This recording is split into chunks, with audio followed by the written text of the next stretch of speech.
Hello students, नमस्कार। महावीर शिक्षण संस्थान द्वारा दी जाने वाली ऑनलाइन क्लास में आप सभी का स्वागत है।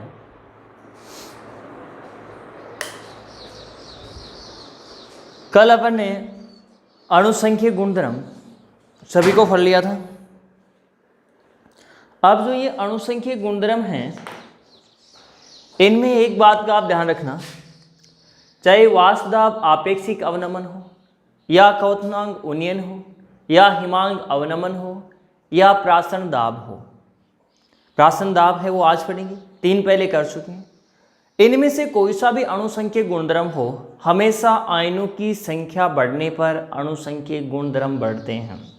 जैसे अगर आपको पूछा जाए कि जैसे ये हैं 0.1 मोल KCl और ये है 0.1 मोल CaCl2 पोटेशियम क्लोराइड, किसका क्वथनांक उन्नयन अधिक होगा? तो सांद्रता दोनों की समान है। देखेंगे क्या इनमें आयनों की संख्या, तो KCl एक इसमें टूटेगा, K प्लस और Cl माइनस। CaCl2 किस में टूटेगा? Ca+2 और +2 Cl माइनस। इसमें इससे पहले कुछ नहीं, इसका मतलब एक, यहाँ भी एक, कितने आयन बन गए? 2। इसमें यहाँ पे ये एक आयन और ये 2 आयन, कुल कितने बन गए? 3 आयन। तो याद रखना, हमेशा आयनों की संख्या बढ़ने पर अणुसंख्यक गुणधर्म बढ़ते हैं। क्लियर? और जो आयनों में नहीं टूटता, जैसे यूरिया है NH2CONH2, ग्लूकोज है C6H12O6, ये आयनों में नहीं टूटते, तो इनका अणुसंख्यक गुणधर्म सबसे कम होता है। और याद रखना कि जैसे क्वथनांक उन्नयन अणुसंख्यक गुणधर्म है, तो क्वथनांक उन्नयन बढ़ने पर क्वथनांक भी बढ़ता है, परंतु देखिए हिमांक अवनमन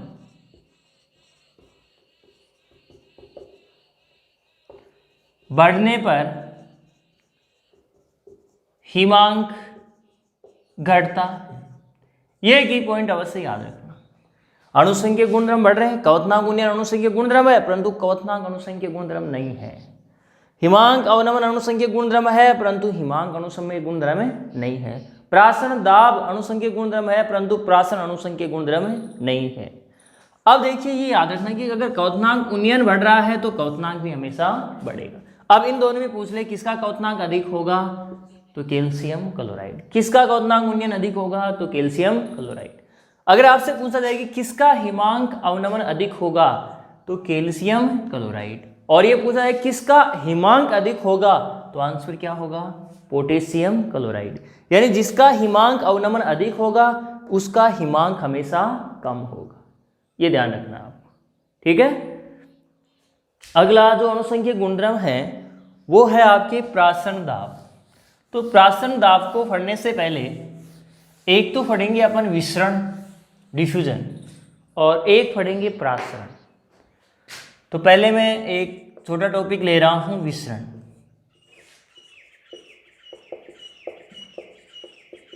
डिफ्यूजन। अब देखिए विसरण क्या होता है। घर में अगरबत्ती की होगी, जहां पे अगरबत्ती होती है वहां पे सुगंध अधिक होती है और अन्य स्थानों पे धीरे धीरे सुगंध चलती है लेकिन कम होती है, क्योंकि जहां पे अगरबत्ती हो रही है वहां पे कणों की संख्या अधिक, बाहर की तरफ अणु की संख्या होगी कम। किसी दूसरे के घर में हलवा बन रहा है तो उस हलवे की सुगंध काफी दूर तक जाएगी, जहां पे बन रहा है वहां पे अधिक होगी और अन्य स्थान पे उसकी तुलना में कम होगी। यही है विसरण। यानी पदार्थ के कणों का प्रकृति में उच्च सांद्रता से, देखिए जहां पे मैंने बताया कि हलवा बन रहा है वहां पे कणों की सांद्रता क्या है? अधिक है, और बाहर की तरफ क्या होगी? कम। तो इसकी डेफिनेशन होगी कि पदार्थ के कणों का प्रकृति में उच्च सांद्रता से निम्न सांद्रता की तरफ होने वाला गमन विसरण कहलाता है। क्लियर? यानी पदार्थ के कणों का उच्च सांद्रता से निम्न सांद्रता की तरफ गमन, उच्च से किधर होगा? निम्न की तरफ। क्लियर हो गया? यानी जहां पे सांद्रता अधिक है उधर से कण उठकर किधर जाएंगे, निम्न सांद्रता की तरफ, तो यह प्रक्रिया कहलाएगी विसरण। पदार्थ के कणों का प्रकृति में उच्च सांद्रता से निम्न सांद्रता की तरफ होने वाला गमन विसरण कहलाता है। काफी एग्जाम्पल ऐसे। अब देखिए इसका एक जलीय एग्जाम्पल ही है, जैसे KMnO4 पोटेशियम परमैंगनेट, जिसको लाल दुआ भी बोलते हैं। अगर इसके एक दो कण भी जल में डाल दिए जाएं तो जल का जो कलर है वो थोड़ा हल्का बैंगनी हो जाता है, यह भी एक विसरण है। इसका एग्जाम्पल, अगर पोटेशियम परमैंगनेट KMnO4 या लाल दुआ को जल में डालने पर जल का रंग बैंगनी हो जाता है, जो किसका एग्जाम्पल है, विसरण का।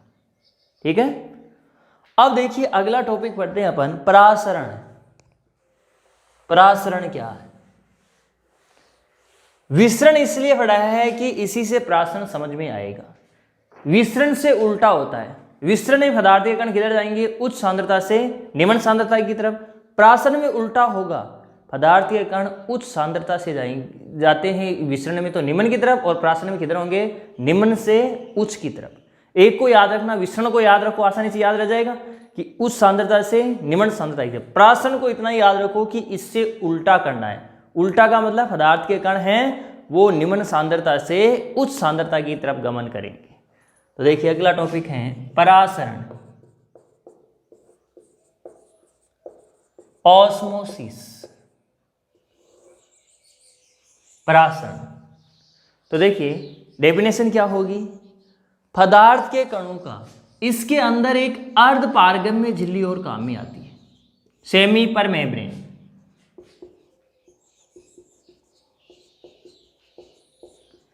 इसमें इसकी सहायता लेनी पड़ती है, जबकि विसरण में इसकी आवश्यकता नहीं होती। विसरण में कण है वो अपने आप गमन करते रहते हैं। तो अगर इसकी एकदम क्लियर परिभाषा देनी चाहिए तो पदार्थ के कणों का अर्ध पारगम्य झिल्ली की सहायता से निम्न सांद्रता से उच्च सांद्रता की तरफ होने वाला गमन परासरण कहलाता है। क्लियर परिभाषा याद हो गई होगी, दोबारा से बोले मेरे साथ। पदार्थ के कणों का अर्ध पारगम्य झिल्ली की सहायता से निम्न सांद्रता से उच्च सांद्रता की तरफ होने वाला गमन क्या कहलाएगा, परासरण। देखिए विसरण में तो क्या होता है, उच्च से निम्न। विसरण में होगा उच्च सांद्रता से निम्न सांद्रता की तरफ, तो ये तो कहलाएगा विसरण। और इससे उल्टा हो तो इसको हम बोलेंगे परासरण, यानी निम्न सांद्रता से उच्च सांद्रता की तरफ। हो गया होगा के लिए। अब जो ये प्रासरण है इसको हम एक प्रयोग की सहायता से समझते हैं।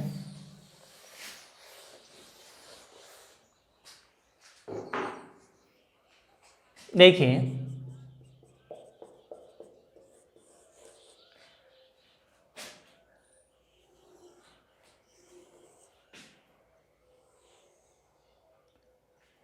जैसे मान लीजिए यह एक पात्र है,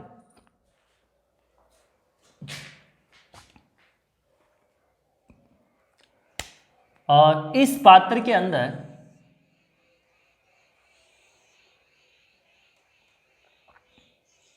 एक कीप लगाई गई है।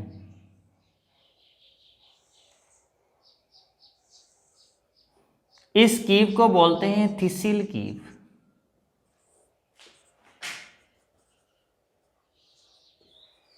इसका नाम है थिसिल कीप, ठीक है।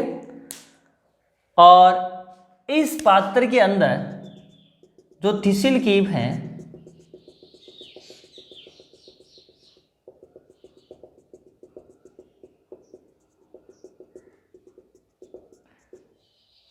इस थिसिल कीप में शर्करा विलयन भरा हुआ है।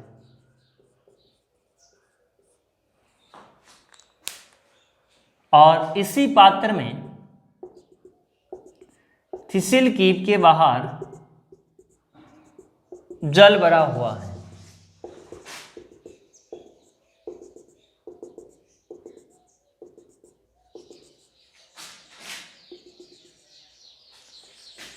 यहाँ पे है ये जल, और जल है यहाँ पे शुद्ध विलायक।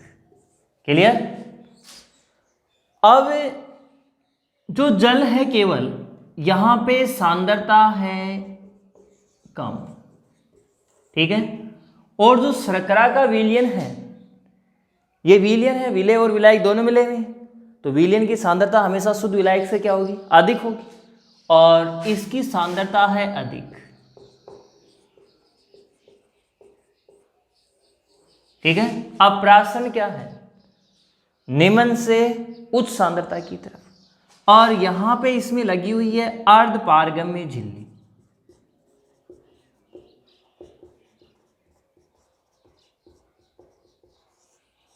ठीक है। अब देखिए कुछ समय पश्चात हम क्या देखते हैं, जैसे मान लीजिए इसका यहां पे स्तर है ये A, ठीक है, और कुछ समय पश्चात इसके अंदर जल के कण हैं वो प्रवेश कर जाते हैं, और इसमें ये स्तर बढ़ जाता है, और ये मान लीजिए यहां पहुंच गया B तक। क्लियर? यानी पहले स्तर कहां था? A पर, और बाद में कहां पहुंच गया? B पर। ये कहां से बढ़ा? थिसिल कीट में क्या है? शर्करा विलयन, जिसकी सांद्रता है अधिक, और बाहर की तरफ है शुद्ध विलायक, जिसकी सांद्रता है कम। तो अर्ध पारगम्य झिल्ली है, इसमें से जो शुद्ध जल है, विलायक के कण वो प्रवेश करेंगे और थिसिल कीप के अंदर चले जाएंगे, जिसके कारण थिसिल कीप में शर्करा विलयन का स्तर क्या हो जाएगा? बढ़ जाएगा। बोलो प्राशन की प्रक्रिया सिद्ध हुई या नहीं? यानी शुद्ध विलायक है, इसकी सांद्रता है कम, और शर्करा विलयन की सांद्रता है अधिक। प्राशन क्या था?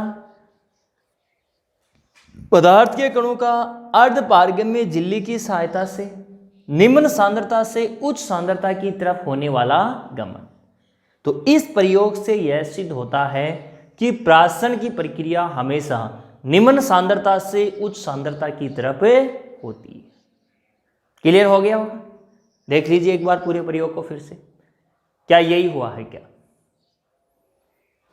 फिर अगला टॉपिक पढ़ते हैं।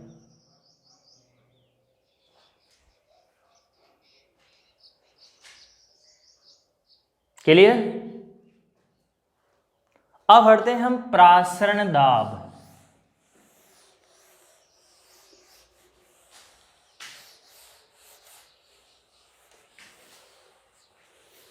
प्रासरण दाब, ऑस्मोटिक प्रेशर।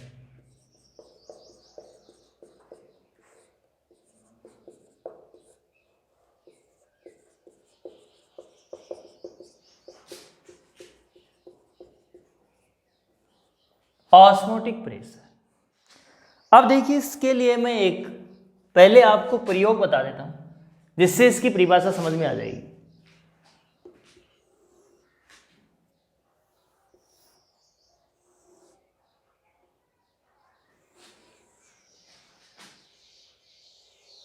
देखिए यह एक पात्र है,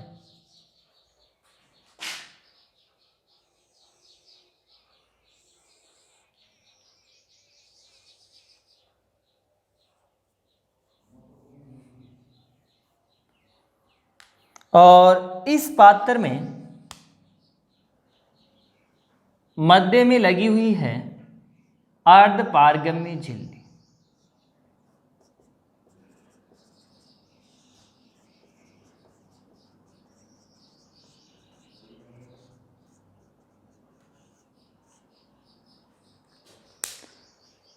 इस पात्र में यहां पे एक तरफ लगा हुआ है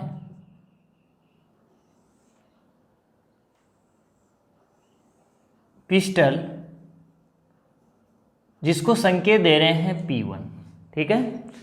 और इसी के सामने दूसरी तरफ दूसरा पिस्टल लगा हुआ है, जिसको संकेत दे रहे हैं P2, ठीक है। दोनों पिस्टल समान स्थान के ऊपर हैं, अब जो P1 पिस्टल है इस तरफ तो भरा हुआ है विलियन,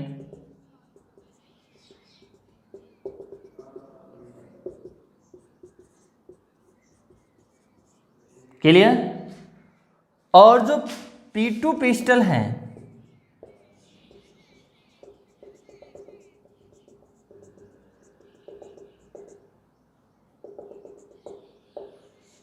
इस तरफ भरा हुआ है विलायक।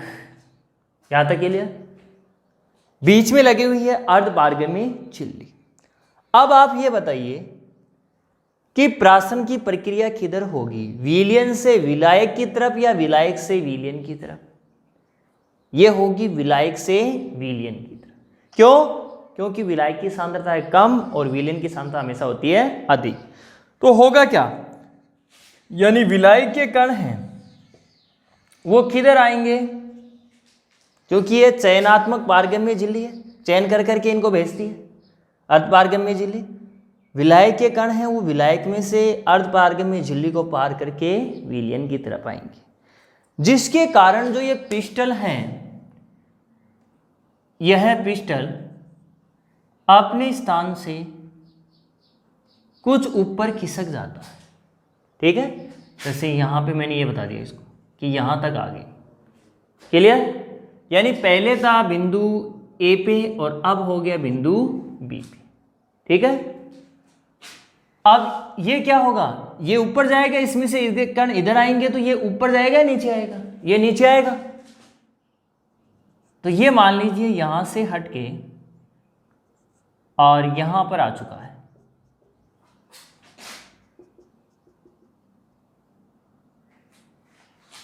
यानी ये आ गया कुछ नीचे। कौन? P2 pistol. ये पहले मान लीजिए था C स्थान पे, अब आ चुका है D स्थान पे। क्लियर यहां तक। अब ये तो प्रक्रिया क्या हुई, प्रासरण। अब अगर हम इस प्रासरण की प्रक्रिया को रोकें तो किस प्रकार से रोकेंगे, यानी जो ये पिस्टल P1 है इसकी तरफ यहां पर कोई बाह्य दाब लगाएंगे। बाह्य दाब का मतलब इसको यहां से यहां पे दबाएंगे, ए स्थिति पे आ जाए, इतना दबाएंगे तो बोलो ये P2 पिस्टल वापस अपनी पूर्व स्थिति में आ जाएगा या नहीं, और प्राशन की प्रक्रिया क्या हो जाएगी, रुक जाएगी। पहले तो प्राशन की प्रक्रिया अपने आप हो रही थी, लेकिन विलियन की तरफ जो हम बाह्य दाब लगा रहे हैं जिसके कारण प्राशन की प्रक्रिया रुक जाती है, और यह लगाया गया बाह्य दाब ही प्राशन दाब कहलाता है। तो परिभाषा क्या हुई ऑस्मोटिक प्रेशर की, या तो सिंपल भाषा में बोल सकते हैं कि वह बाह्य दाब जिसके कारण प्राशन की प्रक्रिया रुक जाए उसको हम प्राशन दाब कहते हैं। वह बाह्य दाब जिसके कारण प्राशन की प्रक्रिया रुक जाती है उसी को हम प्राशन दाब कहते हैं। या दूसरी लैंग्वेज में बोलना चाहे तो यह बोल सकते हैं कि विलियन की तरफ लगाया गया वह बाह्य दाब जिसके कारण प्राशन की प्रक्रिया रुक जाए उसको हम प्राशन दाब कहते हैं। अब ऐसे आ जाएगी, प्रयोग द्वारा सिद्ध कीजिए प्राशन दाब के लिए कि बाह्य दाब के कारण प्राशन की प्रक्रिया है वो रुक जाती है। अब प्राशन जो दाब है इसको पाई के द्वारा प्रदर्शित किया जाता है। ठीक है, तो बाह्य दाब क्या है, एक तरह का प्राशन दाब। अब देखिए इसका वर्णन क्या होगा कि एक आयताकार पात्र में के मध्य भाग में अर्धपारगम्य झिल्ली लगाई जाती है। पात्र में एक तरफ विलियन व दूसरी तरफ विलायक को भरा जाता है। पात्र में जिस तरफ विलियन होता है उस तरफ पिस्टल P1 व जिस तरफ विलायक होता है उस तरफ पिस्टल P2 लगाया जाता है। कुछ समय पश्चात पिस्टल P1 थोड़ा ऊपर की तरफ खिसक जाता है व पिस्टल P2 थोड़ा नीचे की तरफ खिसक जाता है। क्यों? क्योंकि विलायक में से विलायक के कण वो विलियन की तरफ गमन करते हैं, अर्थात प्राशन की प्रक्रिया होती है। जब पिस्टल P1 पर बाह्य दाब लगाया जाता है, किस लिए? पिस्टल P2 को अपनी पूर्व स्थिति में लाने के लिए। ठीक है। जब पिस्टल P1 पर बाह्य दाब लगाया जाता है पिस्टल P2 को अपनी पूर्व स्थिति में लाने के लिए, या ऐसे बोल सकते हैं पिस्टल P2 को अपनी पूर्व स्थिति में यानी पहले की स्थिति में लाने के लिए पिस्टल P1 पर बाह्य दाब लगाया जाता है, जिसके कारण पिस्टल P2 अपनी पूर्व स्थिति में आ जाता है। तो पिस्टल P1 पर लगाया गया, इनको नाम दे देना पिस्टल, ये दोनों पिस्टल हैं, तो पिस्टल P1 पर लगाया गया यह बाह्य दाब ही प्रासन दाब कहलाता है। क्लियर? प्रासन दाब क्लियर हो गया? यानी पिस्टल P1 पर लगाया गया यह बाह्य दाब ही प्रासन दाब कहलाता है। ये आपके प्रासन हो गया और प्रासन दाब। अब एक होता है आपके प्रतिलोम प्रासरण।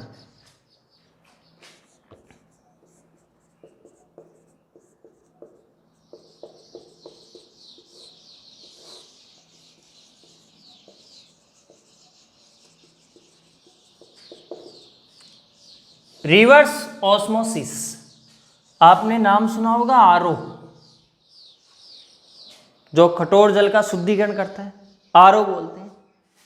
ये यही होता है, इसी प्रक्रिया से कठोर जल का शुद्धिकरण होता है। अब ये प्रक्रिया क्या होगी? प्राशन, तीनों को एक साथ में समझिए। प्राशन क्या है? निम्न सांद्रता से उच्च सांद्रता की तरफ गमन। प्राशन दाब क्या है? प्राशन की प्रक्रिया को केवल रोकना। प्रतिलोम प्राशन का रिवर्स यानी उल्टा, यानी जिससे प्राशन की प्रक्रिया क्या होने लगे? विपरीत होने लगे। विपरीत का मतलब यहां पे जो विलयन है, इस विलयन में से कण किधर आने लगे? विलायक की तरफ। इसी से समझना ध्यान से, विलयन में से कण किधर आने लगे? विलायक की तरफ। तो प्राशन की प्रक्रिया क्या हो गई? विपरीत हो गई। विपरीत हुई या नहीं? अब देखिए इसमें प्रतिलोम प्राशन क्या होगा।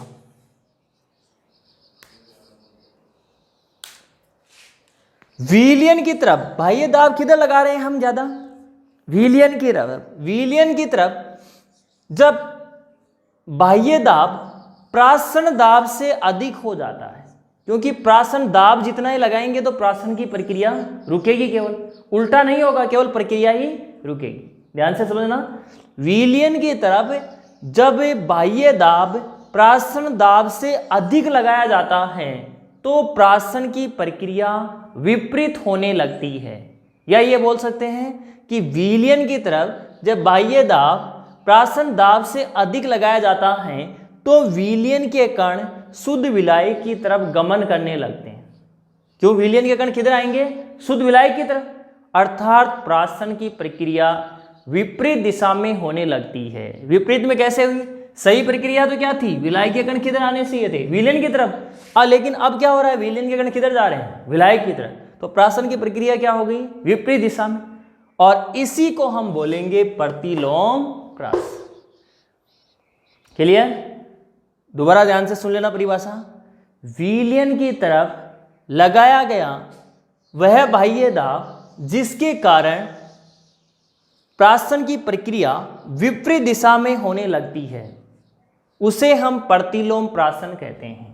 परिभाषा, लैंग्वेज अलग अलग लेकिन अर्थ सभी का एक ही निकलेगा। या हम यूँ बोलते हैं कि जब बाह्य दाब प्राशन दाब से अधिक हो जाता है तो विलयन के कण शुद्ध विलायक की तरफ गमन करने लगते हैं, जिसके कारण प्राशन की प्रक्रिया विपरीत दिशा में होने लगती है। इसी प्रक्रिया को प्रतिलोम प्राशन कहते हैं। शायद हो गया होगा क्लियर? अब इसमें प्राशन के कुछ नियम हैं। परिभाषा का मनन कर लो, करना चाहो तो।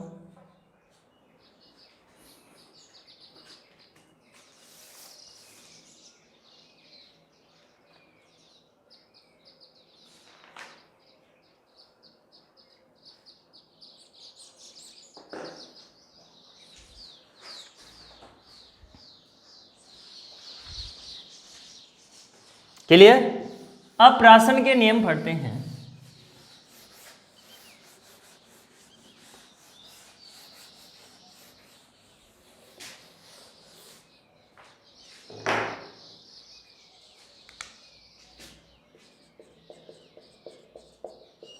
प्रासरण के नियम। पहला नियम है वांट ऑफ बॉयल का नियम। देखिए ये नियम है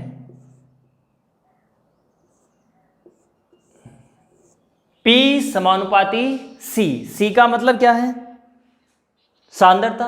और वो सॉरी P नहीं, पाई समानुपाती C। C का मतलब सांद्रता और पाई का मतलब प्रासरण दाब। पहले बताया था पाई किसको बोलेंगे? प्रासरण दाब को। अब यह होता है बॉयल है, तो बॉयल का मतलब बॉयलिंग निश्चित, बॉयल वैज्ञानिक का नाम है, निश्चित ताप के ऊपर दिया था। दो वैज्ञानिक थे, वान ठाप और बॉयल। अब इसकी लैंग्वेज क्या होगी कि निश्चित ताप पर प्रासरण दाब सांद्रता के समानुपाती होता है। गणितीय रूप याद रखना, लैंग्वेज अपने आप याद हो जाएगी। निश्चित ताप पर प्रासरण दाब सांद्रता के समानुपाती होता है। और हमें पता है कि जो सांद्रता है ये आयतन के व्युत्क्रमानुपाती होती है, यानी आयतन अगर बढ़ेगा तो सांद्रता घटेगी और आयतन अगर घटेगा तो सांद्रता बढ़ेगी। तो C के स्थान पे 1/v लिख सकते हैं। आता है पाई व्युत्क्रमानुपाती V। ठीक है, क्योंकि C व्युत्क्रमानुपाती है V के, तो पाई व्युत्क्रमानुपाती हो गया V के। क्लियर? ये तो हो गया वान ठाप बॉयल का नियम। अब एक दूसरा नियम है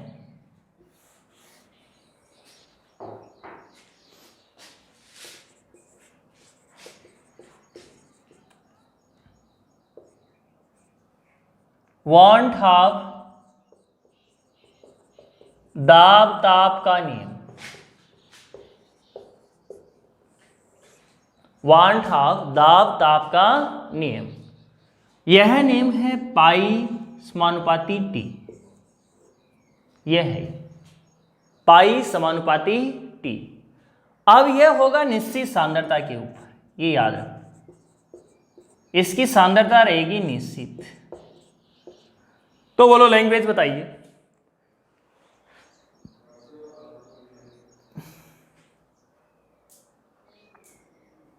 क्या होगी लैंग्वेज? निश्चित सांद्रता पर प्रासरण दाब ताप के समानुपाती होता है। क्लियर? अब इसमें अपन इन नियमों को आगे बढ़ाते हैं। देखिए दोनों नियमों को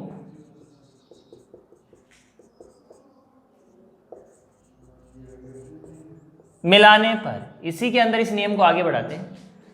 पहला नियम यह है, दूसरा नियम यह है। दोनों में एक पक्ष क्या है? पाई। दूसरे पक्ष को लिखेंगे तो पाई, ये चिन्ह ऊपर तो क्या आ जाएगा?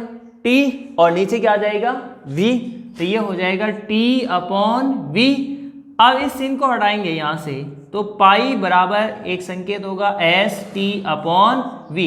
यहां पे S होता है स्थिरांक, और जो ये S स्थिरांक है इसका मान गैस स्थिरांक के बराबर होता है। तो S को हम R मान सकते हैं कि गैस स्थिरांक को R द्वारा प्रदर्शित किया जाता है, यानी S तो स्थिरांक है, इसका मान किसके बराबर होता है? गैस स्थिरांक के। R है यहाँ पे गैस स्थिरांक। ठीक है, तो S बराबर क्या लिख सकते हैं? R। तो देखिए पाई बराबर RT/V। अब इनको आपस में करेंगे वज्र गुणा। इधर लिख रहा हूं इसको, आपस में क्या करेंगे इनको? वज्र गुणा। तो क्या हो जाएगा ये? पाई V बराबर हो जाएगा RT। ये तो है 1 मोल के लिए। अगर पदार्थ के या गैस के मोल हो n, तो n माना, ये लिख रहा हूं, माना मोलों की संख्या n है। ठीक है, तो यही समीकरण हो जाएगा पाई V बराबर nRT। एक तो ये समीकरण याद रखना है जो न्यूमेरिकल में काम में आएगा, यानी 1 मोल के लिए तो ये हो गया, तो n मोल का मतलब n से क्या कर देंगे? इनटू कर देंगे इनको, तो ये हो जाएगा पाई V बराबर nRT। इसी समीकरण में देखिए, जैसे मैं पाई को तो इधर रख रहा हूं, और ये N/V इंटू RT।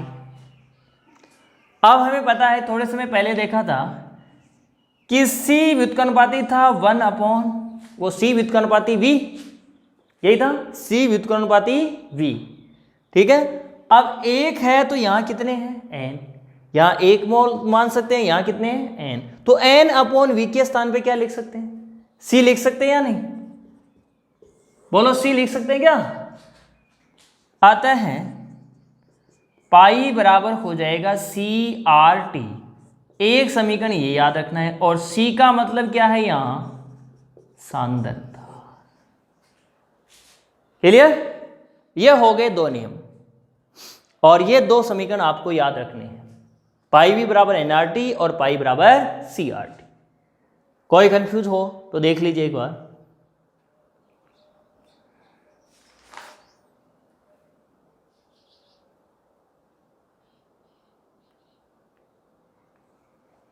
क्लियर, अब देखिए आगे।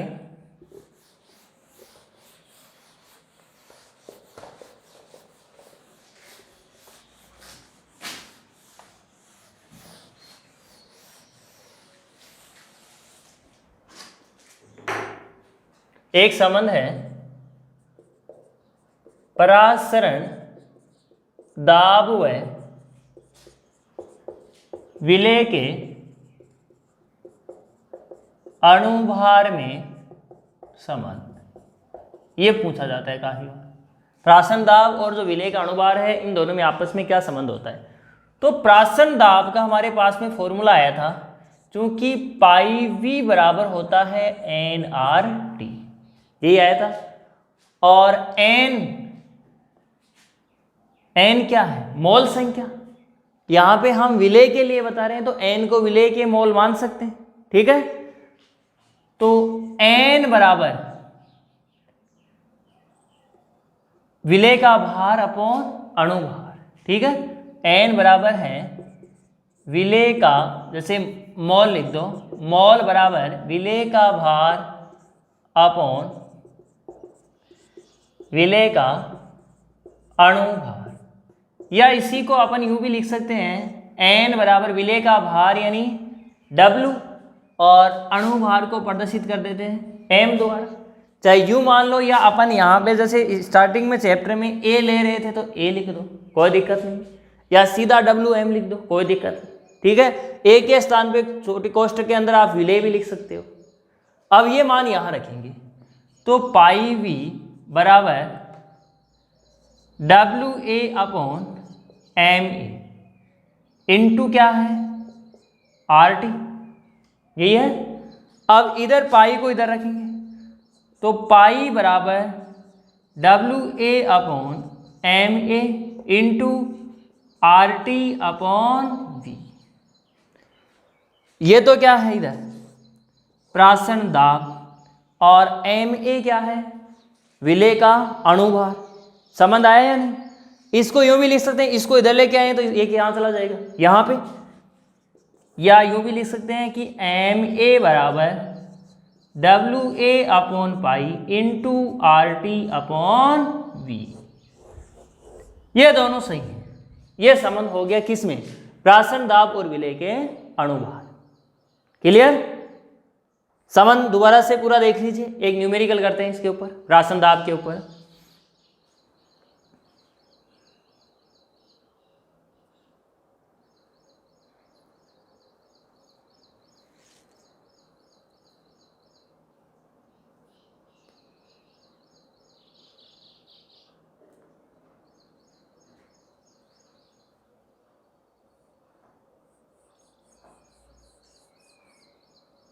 ठीक है,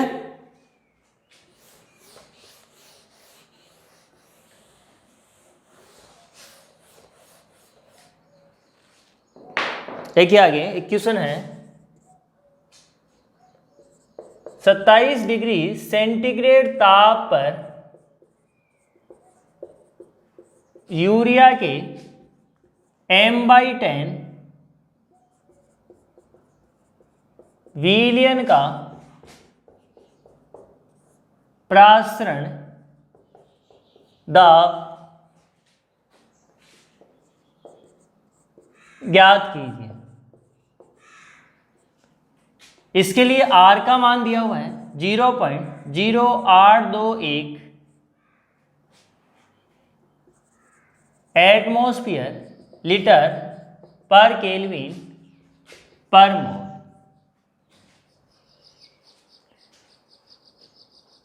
लीटर एटमॉस्फेयर लिख सकते हैं 0.0821 लीटर एटमॉस्फेयर या एटमॉस्फेयर लीटर पर केल्विन पर मोल।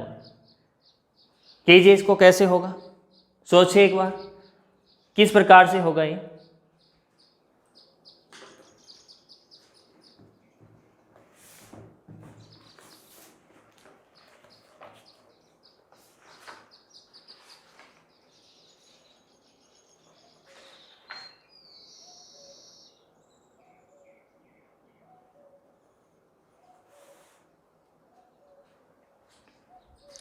क्या क्या दिया हुआ हमारे पास में, ये देखिए पहले, उससे फॉर्मूला रहेगा।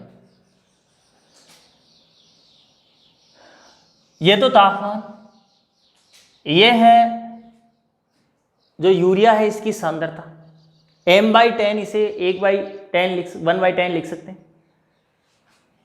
देखिए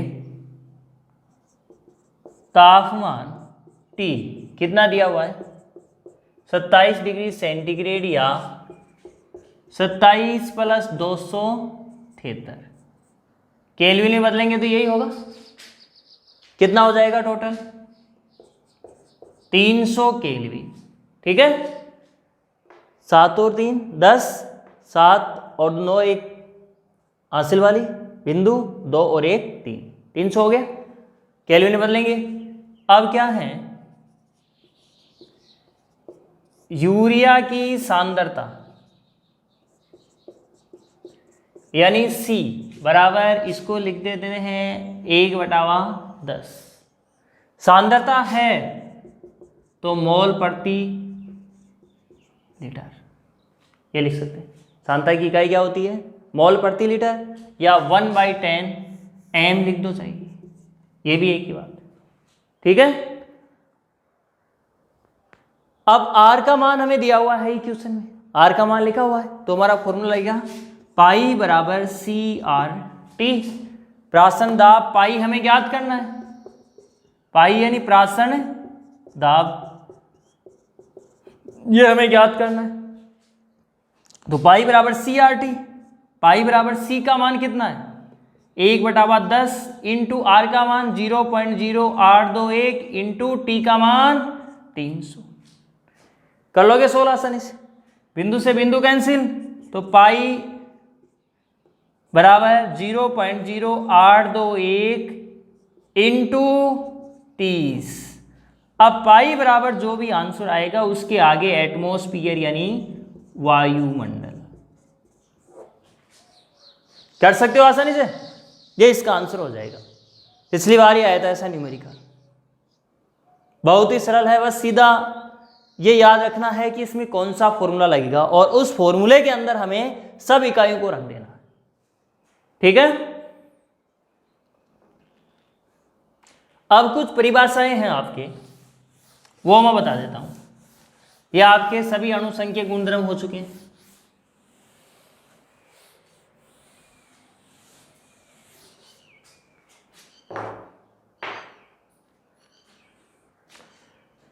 एक तो है समप्रासरी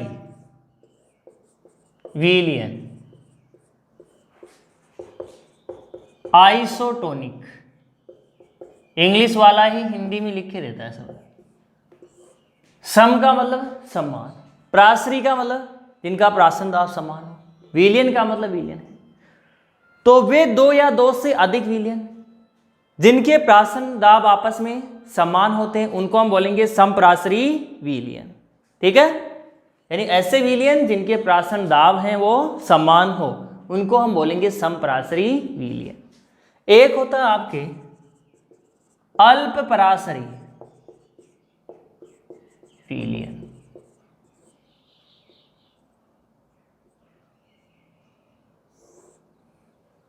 अल्प परासरी विलयन, और इसको दिया जाता है हाइपोटोनिक,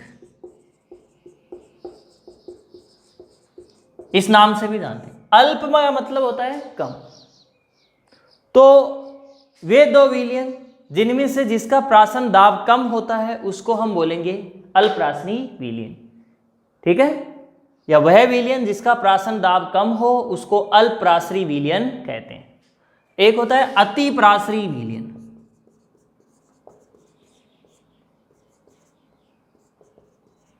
अति का मतलब बहुत अधिक, और इसको देते हैं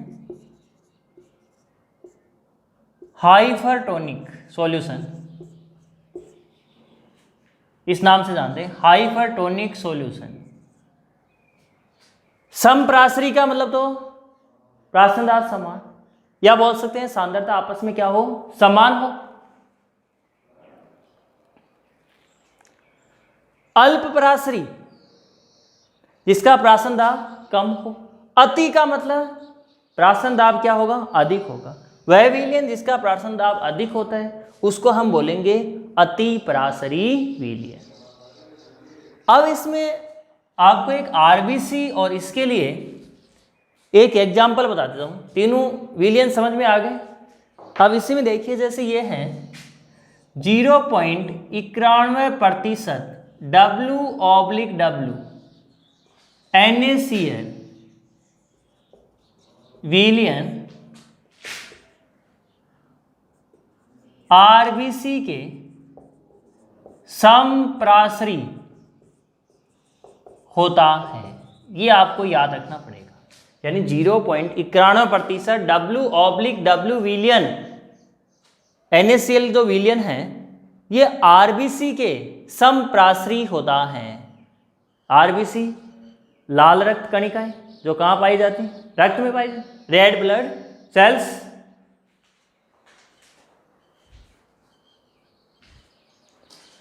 अब इसमें देखिए ये इसके समप्राशरी है। अब इसमें क्वेश्चन होता है कि आरबीसी को अगर ऐसे विलयन के अंदर डुबो दिया जाए तो क्या होगा। दोनों आपस में समप्राशरी हैं। जैसे पहला पॉइंट बता रहा हूं कि आरबीसी को अगर ये NaCl के विलयन है, इसकी तो सांद्रता वह 0.91% W/W है, ठीक है। अगर इसकी के अंदर आरबीसी को डुबाया जाता है तो ये इतनी सांद्रता दोनों आपस में क्या हो गई, समप्राशरी। दोनों का प्राशन दाब क्या है, समान है। समप्राशरी हो गए, दोनों की सांद्रता समान होगी। इनको सांद्रता से भी रिलेटेड कर सकते, समप्राशरी सांद्रता समान, अतिप्राशरी सांद्रता क्या हो, कम, वो अल्पप्राशरी सांद्रता कम और अतिप्राशरी सांद्रता अधिक। इनको रिलेटेड कर सकते हैं सांद्रता से भी, यानी ये इसके समप्राशरी है, दोनों की सांद्रता आपस में समान है।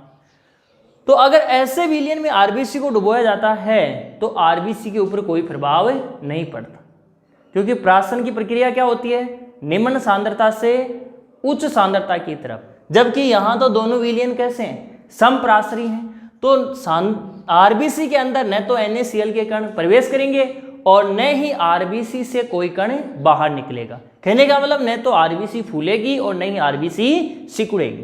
क्लियर। अब दूसरा पॉइंट देखिए, अगर इस NaCl की जो सांद्रता है ये 0.91% W/W इससे अधिक है तो क्या होगा।